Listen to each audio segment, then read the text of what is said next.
दोस्तों नमस्कार। बड़ी खबर बड़े खुलासे में एक बार फिर आपका स्वागत है। एक बार फिर से एक धमाकेदार खबर के साथ आपके सामने प्रस्तुत हुआ हूं और खबर वो जिससे पूरी दुनिया में हड़कंप मच गया है। भारत में मोदी जी को बदनाम करने के लिए, मोदी सरकार को गिराने के लिए, भारत के टुकड़े टुकड़े करने के लिए अमेरिका से फंड दिया गया। यह खुलासा होते ही पूरे दुनिया में हड़कंप मच गया है।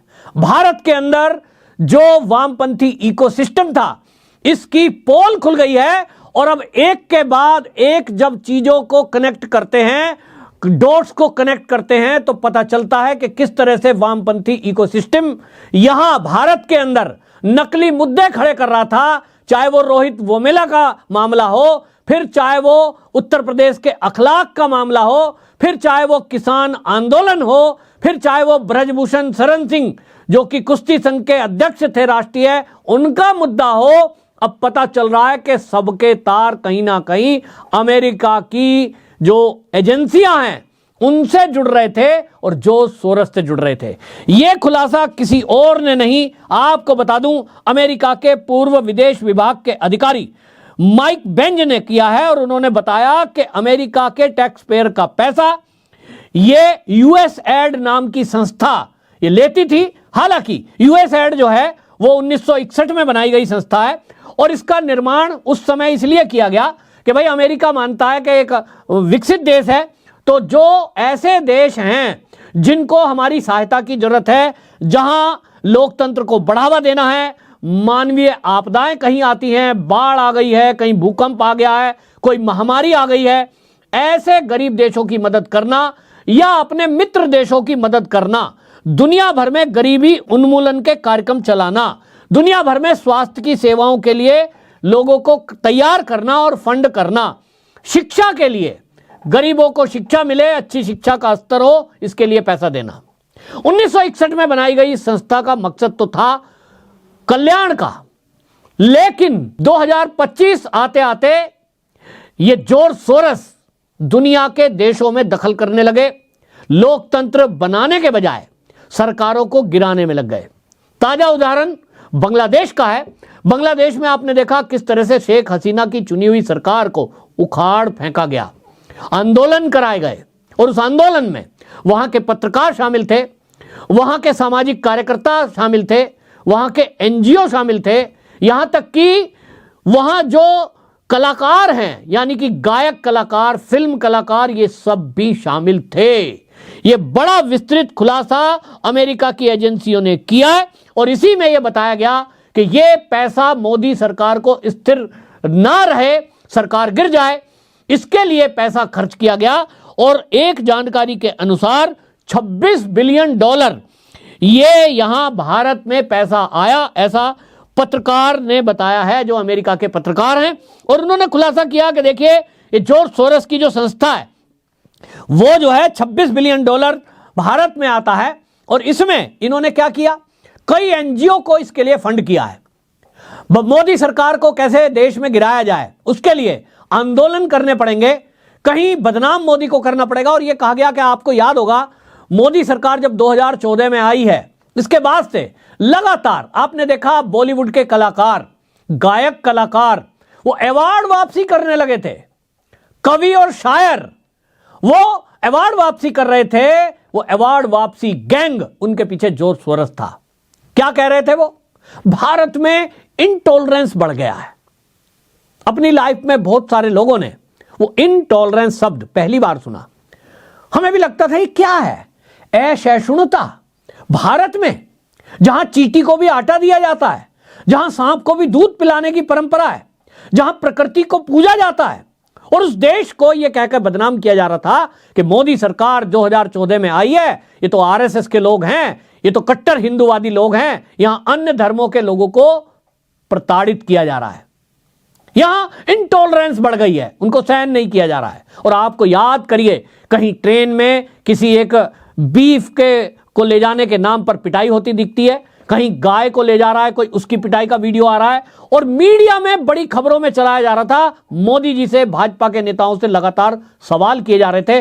आज पता लग रहा है कि यह वामपंथी इकोसिस्टम था जो हिंदुओं को बदनाम कर रहा था, हिंदुस्तान को बदनाम कर रहा था, मोदी को बदनाम करने में लगा था, क्योंकि मोदी जी की लोकप्रियता लगातार दुनिया में बढ़ रही थी। तो यह अमेरिका के वामपंथियों को सहन नहीं हुआ और जॉर्ज सोरोस ने अपनी टीम लगाई। तो भारत के कई न्यूज चैनल, कई बड़े पत्रकार, कई बड़े बॉलीवुड के कलाकार, कई इसमें शामिल हो गए कलाकार, और सबने मिलकर के मोदी के खिलाफ एक मोर्चा खोल दिया। सीए का प्रोटेस्ट याद करिए, भारत के एक भी मुसलमान पर वो लागू नहीं होता था, एक भी मुसलमान को बाहर नहीं भेजना था। 3 देशों के अल्पसंख्यकों को भारत में नागरिकता देने का कानून था, लेकिन नैरेटिव क्या बनाया गया? शाहीन बाग बनाए गए। वो दिल्ली का शाहीन बाग एक एरिया है, लेकिन उसी की तर्ज पर दिल्ली में ही 50 जगह धरने और प्रदर्शन शुरू कर दिए। देश के कई देशों में, यानी कि उत्तर प्रदेश का लखनऊ, वहां प्रदर्शन हो रहा है।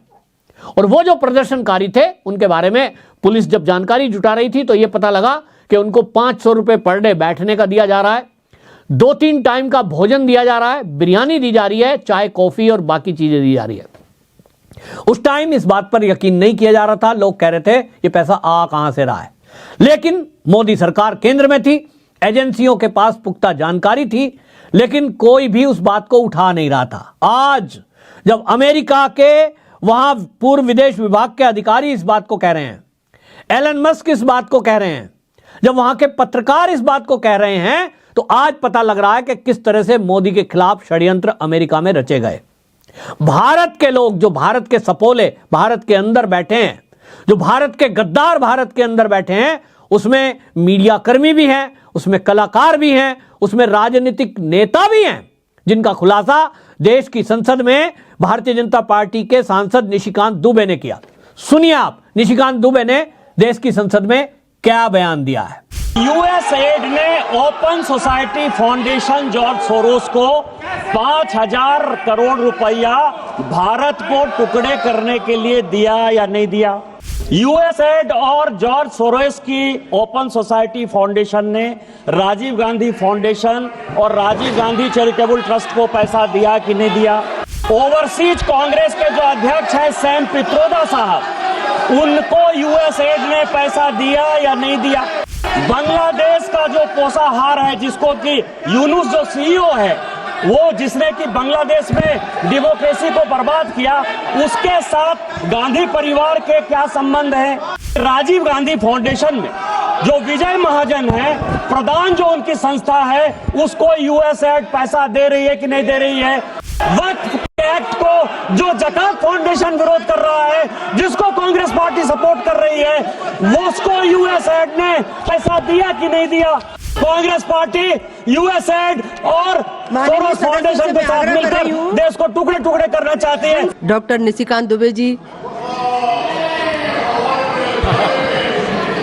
धन्यवाद सभापति महोदया।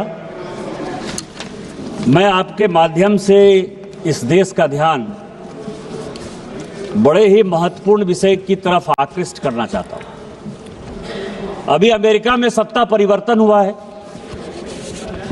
माननीय राष्ट्रपति ट्रंप बैठे और उन्होंने यूएसएड जो है वो कंप्लीट बंद कर दिया। इस आधार पर बंद कर दिया कि यूएसएड वर्षों से केवल भिन्न भिन्न सरकारों को गिराने के लिए ही अपना पैसा खर्चा करती है। और उसने जो आंकड़े दिए हैं वो बहुत ही महत्वपूर्ण है देश के लिए। मेरा कुछ सवाल है इस देश से और विपक्ष की जितनी पार्टियां हैं उससे। पहला सवाल आपके माध्यम से सरकार से, पहला ये है कि यूएसएड ने open society foundation George Soros को 5,000 करोड़ रुपया भारत को टुकड़े करने के लिए दिया या नहीं दिया? यूएसएड और जॉर्ज सोरोस की ओपन सोसाइटी फाउंडेशन ने राजीव गांधी फाउंडेशन और राजीव गांधी चैरिटेबल ट्रस्ट को पैसा दिया कि नहीं दिया? तीसरा, ओवरसीज कांग्रेस के जो अध्यक्ष हैं सैम पित्रोदा साहब, उनको यूएसएड ने पैसा दिया या नहीं दिया?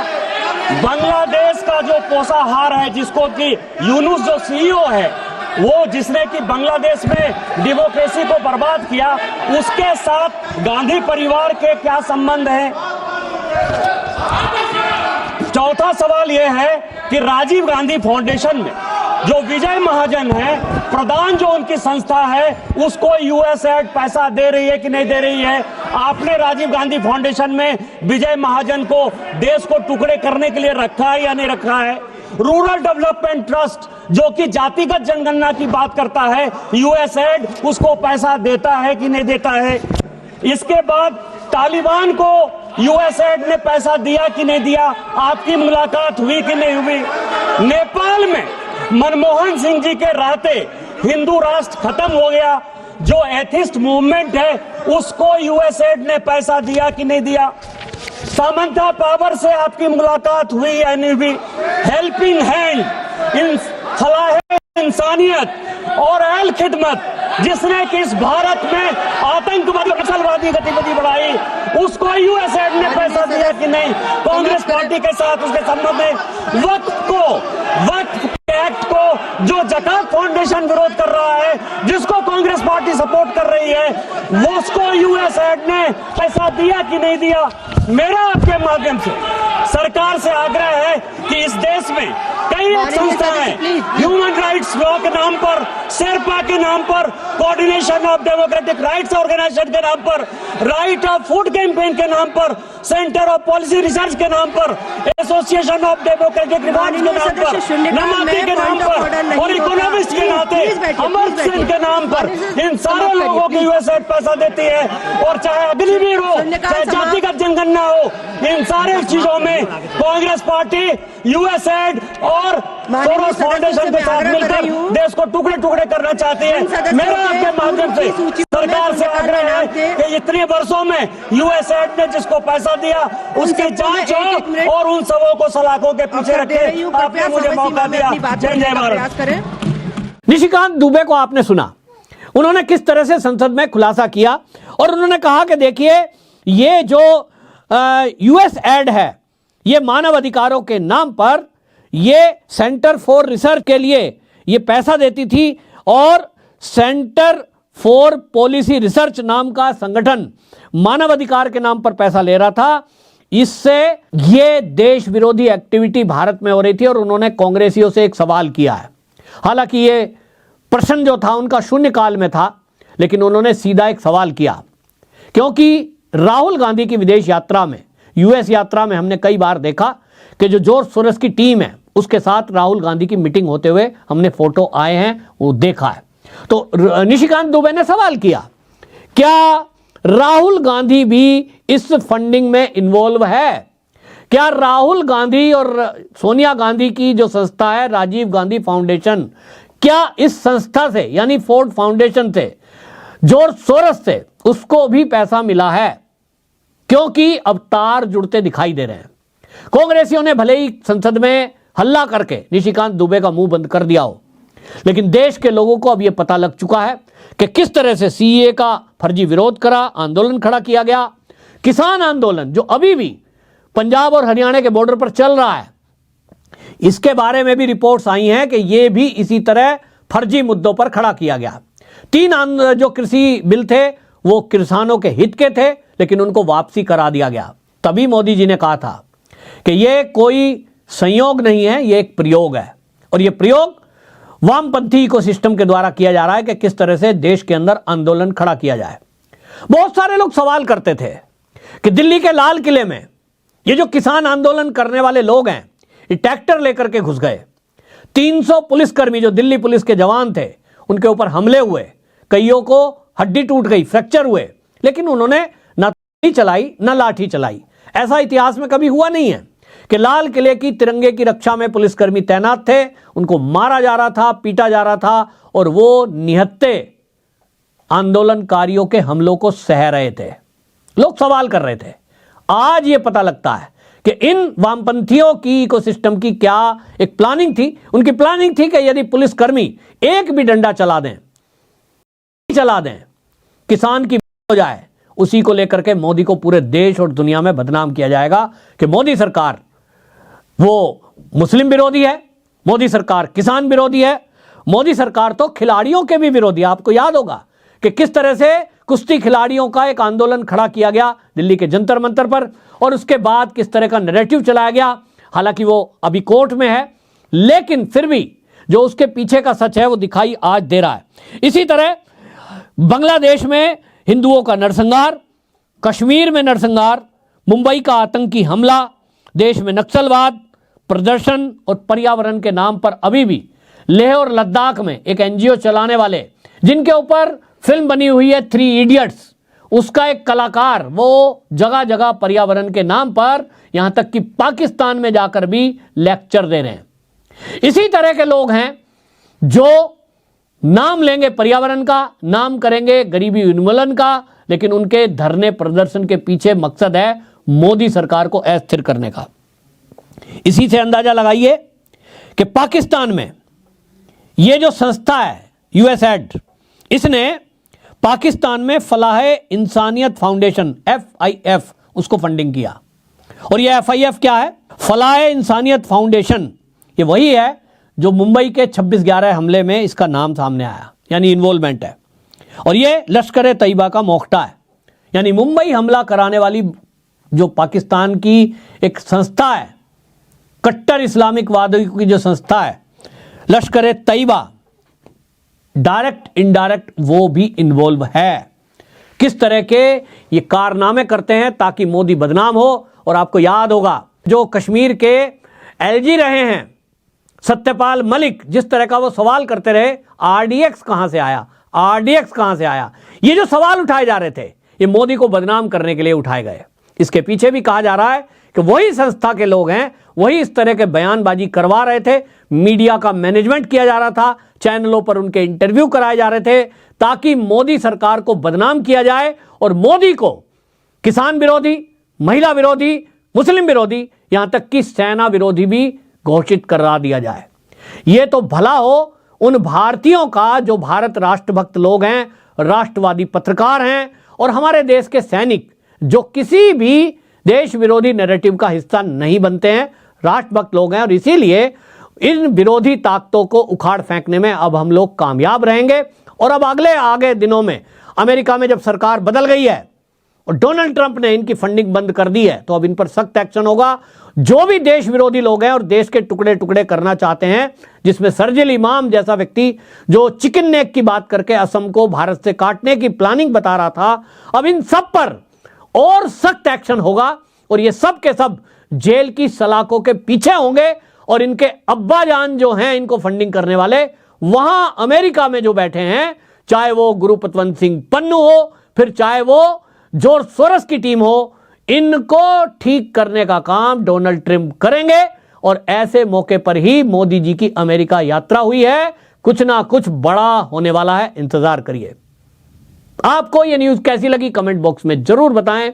और यदि आपको लगता है कि यह न्यूज इतनी महत्वपूर्ण है कि हर देशवासी के मोबाइल तक पहुंचे, तो हर राष्ट्रभक्त की, राष्ट्रवादी की यह जिम्मेदारी बनती है कि इन लोगों को एक्सपोज करें कि किस तरह से हमारे देश की चुनी हुई सरकार को गिराने के लिए ये लोग षड्यंत्र करते हैं, जिसमें राजनीतिक नेता भी हैं, जिसमें पत्रकार भी हैं, जिसमें कलाकार भी हैं। और इसलिए इस वीडियो को इतना शेयर करिए कि ये देश ही नहीं विदेशों तक पहुंचे और हमारी राष्ट्रवादी सरकार जो देश में चल रही है मोदी जी की, उसका कोई बाल भी बांका करने की सोचे तो हम इसी तरह खड़े रहेंगे, एक्सपोज करेंगे और हम सब इसमें सहभागी बनेंगे इस खबर को शेयर करके। आपकी क्या राय है कमेंट बॉक्स में जरूर बताएं। वंदे मातरम।